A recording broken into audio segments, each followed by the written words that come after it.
Olá, eu sou a professora Tereza Kiel e neste AT com AT nós vamos conversar, nós vamos analisar o que aconteceu com a mulher, com o homem e com a serpente após então todo aquele episódio onde o primeiro casal come do fruto da árvore do conhecimento. Vamos começar? Muito bem, vamos começar então lendo o verso 8 e as explicações. E ouviram a voz do Senhor Deus, Javé Elohim, que andava no jardim pelo vento do dia. E esconderam-se o homem e a sua mulher da face de Javé Elohim, entre as árvores do jardim. Primeira pergunta.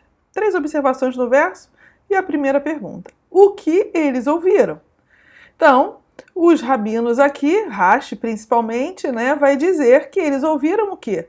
O som do Senhor quando ele andava pelo jardim. Já Malbim vai dizer que antes do pecado, o homem e a mulher, eles eram capazes de se comunicar com Deus diretamente, como fazia Moisés, mas agora as suas naturezas físicas, haviam se tornado dominantes e eles então não tinham uma comunhão, eles não teriam mais um acesso a Deus como eles tinham antes de comer do fruto.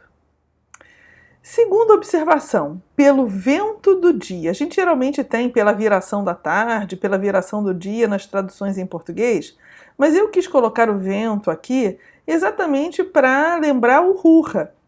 E para lembrar também uma coisa que eu já falei com vocês nos vídeos anteriores, que é o seguinte: quando o Espírito de Deus ele passa, ele aparece e ele passa, principalmente numa situação assim de conflituosa, é um indicativo de que uma nova situação está para acontecer.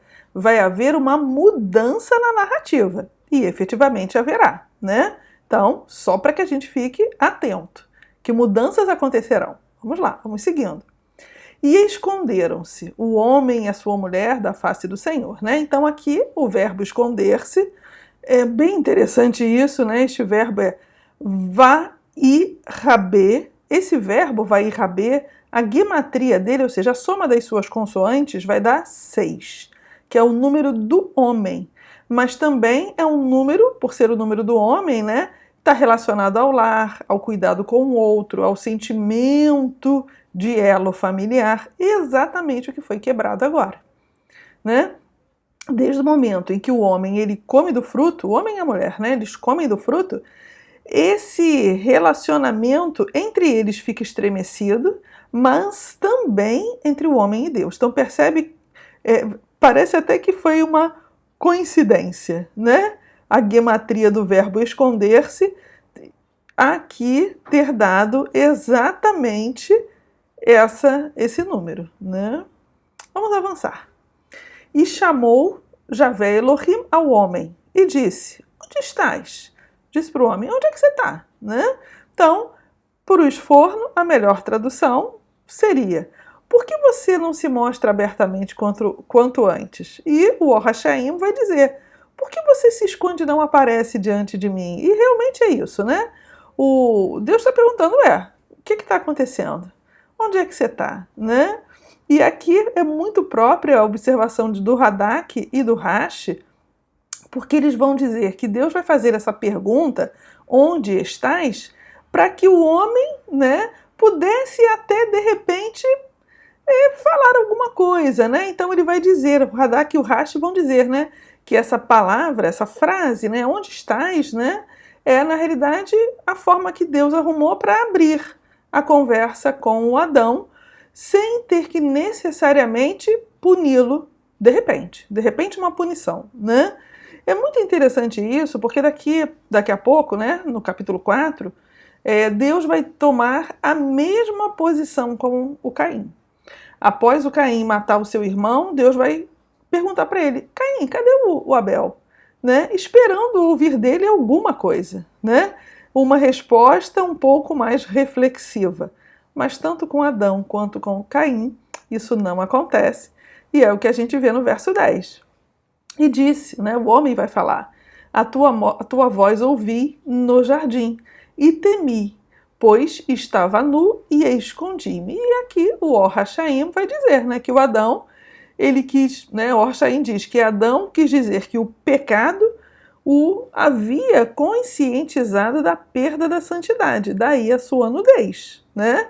E aqui ele, obviamente, não está falando de uma nudez que é, como ele mesmo vai dizer, né? Não é uma nudez física, não é uma nudez real, né?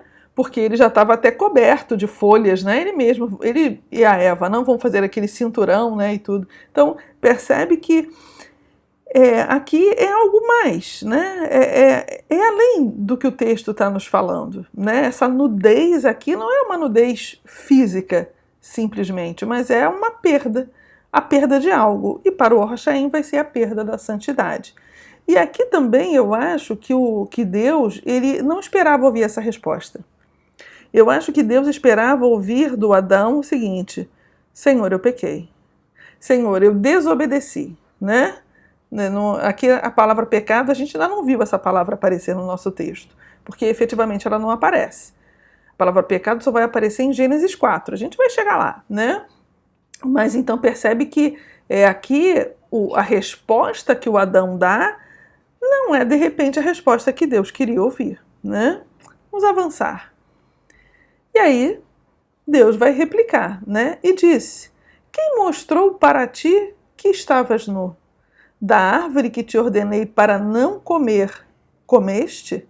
E aqui 4 posições de 4 rabinos. Primeiro, Rashi. Deus queria perguntar a Adão, de onde lhe veio o conhecimento de que é uma vergonha ficar nu? Boa pergunta, né? Da onde que veio esse conhecimento? Esforno. Para ele o verso tentava dizer, quem te revelou a diferença entre o bem e o mal? Né?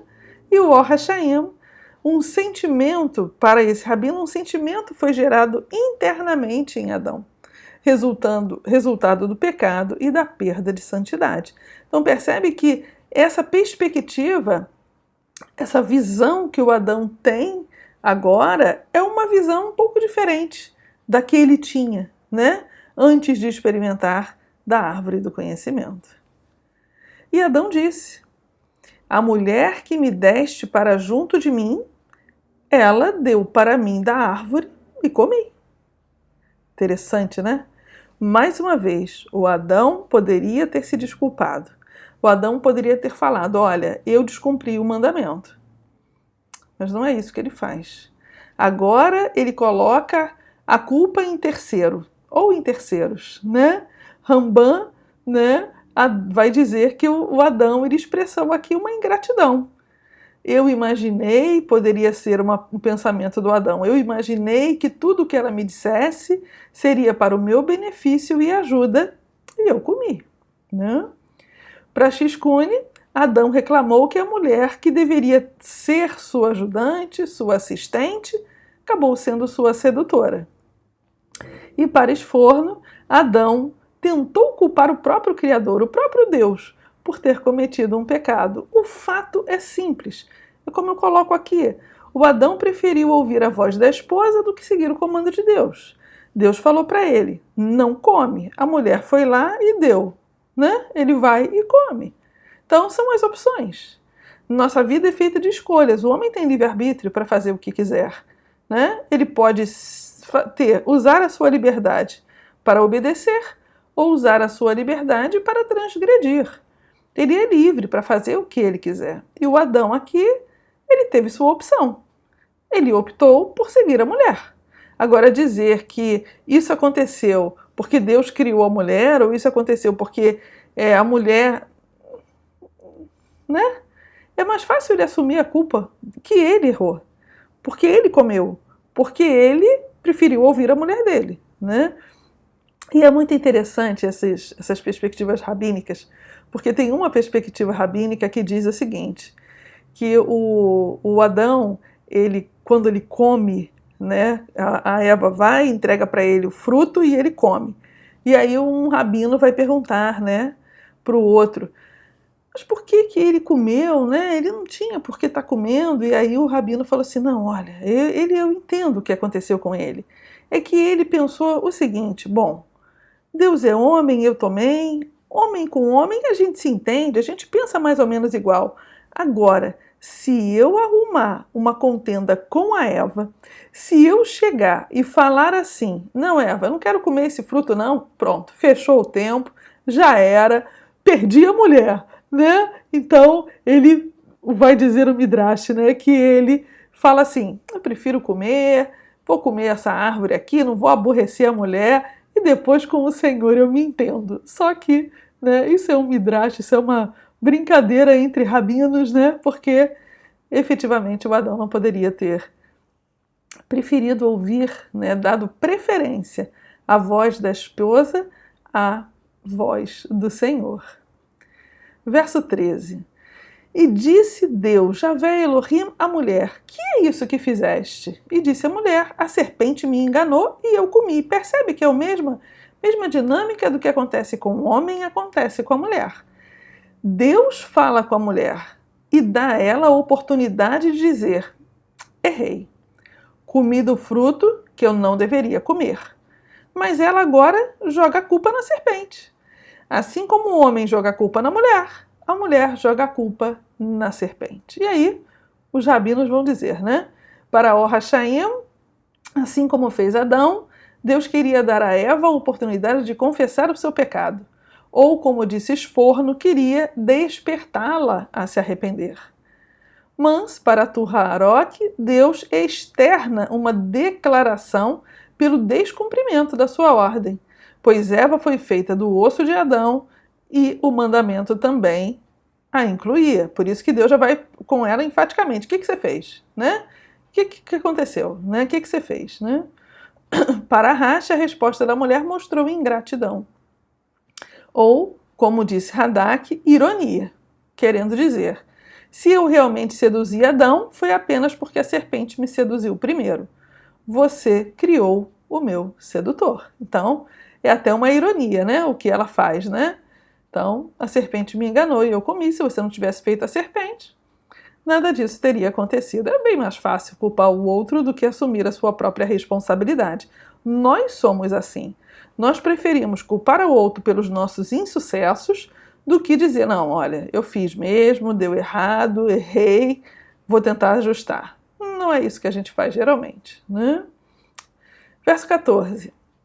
E disse Javé Elohim à serpente, pois fizeste isso, maldita tu és dentre todo o animal, e de todo o vivente do campo, sobre o teu ventre andarás, e pó comerás todos os dias de tuas vidas. Então Shishkuni observa que Deus começou a série de maldições na mesma sequência que a sedução havia começado. Serpente oferece à mulher, ela come, passa para o homem. Então a mesma sequência, né? Se o pecado começa com a serpente, a maldição também começa por ela. Então outra coisa a ser observada, aqui aprendemos que os sedutores não têm a oportunidade de se defender. Percebe que Deus vai falar com o homem, Deus vai falar com a mulher, mas com a serpente ele já vai logo e disse a serpente, pois fizeste isso. Ele vai falar na afirmativa, ele não vai perguntar para ela alguma coisa, né? Então, que os sedutores não têm a oportunidade de se defender. Por isso Deus não faz qualquer pergunta à serpente, apenas a condena a saciar suas necessidades e seus desejos sem sentir prazer, pois, para garantir sua comida, se arrastará no chão, chegando até mesmo a comer, a engolir parte da terra na qual a grama cresceu, né? Porque sobre o teu ventre andarás e pó comerás todos os dias da tua vida. Porque ela vai estar tão próxima da terra que, inevitavelmente, né, alguma terra ela acaba engolindo. Verso 15. E inimizade porei entre ti e entre a mulher, entre a tua semente e a semente dela.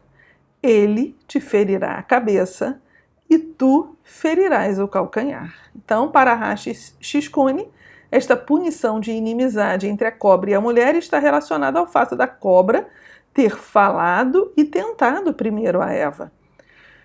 E aí eles vão dizer, né, porque as mulheres são facilmente influenciadas e sabem como influenciar os seus maridos. Então aqui é muito aquela perspectiva já bem assim, né, de ofuscamento da mulher, de colocar a mulher num lugar assim um pouco depreciativo, né?